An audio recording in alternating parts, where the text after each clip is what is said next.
Hello everyone and welcome to SnapSolve. In this video, we are going to study about complementary events from chapter 15 probability class 10 math. So what are the complementary events? We can say that events which are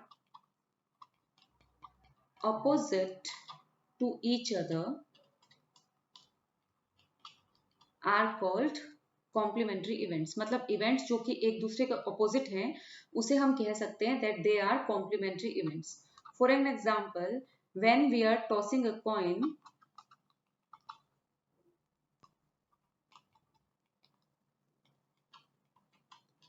getting a head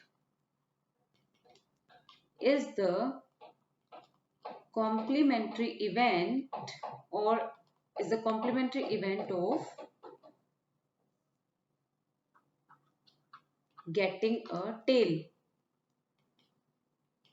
right? Because हम ऐसा क्यों बोलते हैं?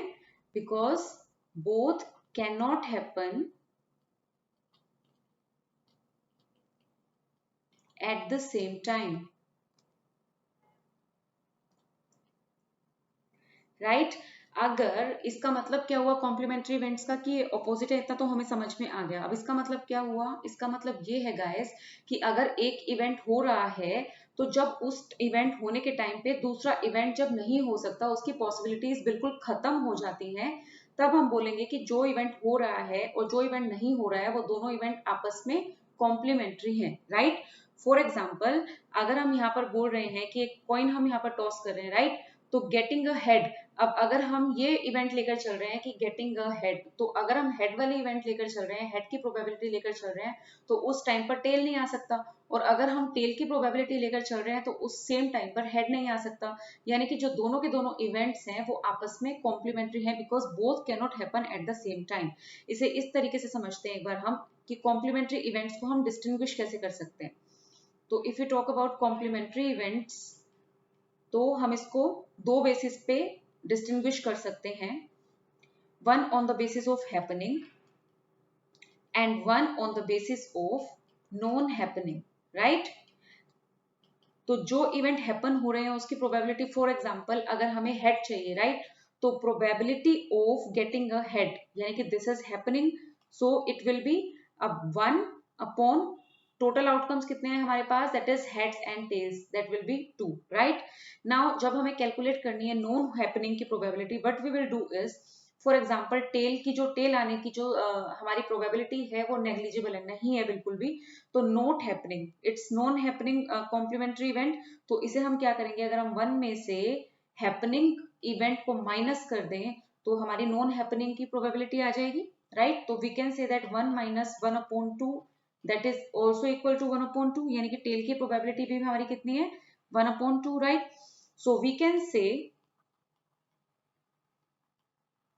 that probability of getting a head plus probability of getting a tail is equals to 1. अगर आप plus करोगे इनको half and half, आप प्लस करके देख लो, यहाँ पर probability of getting a head half है, probability of getting a tail भी हमारे पास हाफ है, that will be 1 plus 1 2 upon 2, that will be equals to 1 always, right? So we can say कि इनकी probability जो है वो सम जो इनकी complementary events की probability है वो क्या आ गई हमारे पास, 1. So we can say that, so for two events A and B where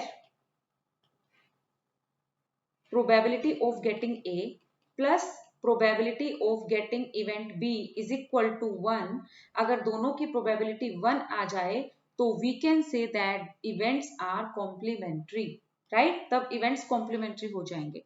Now इनकी general notation क्या होती है, हम इनको लिखते कैसे हैं? सो जनरल नोटेशन आर, अगर हम लिखेंगे कि अकर हो रहा है कोई event, so occurring of an event, तो जनरली हम इसको लिखते हैं बाय ई, राइट? और अगर हमें लिखना है non occurring of an event, right? कोई इवेंट हैपन नहीं हो रहा है, non occurring of an event, तो उसे हम डिनोट करते हैं ई बार और ई डैश से.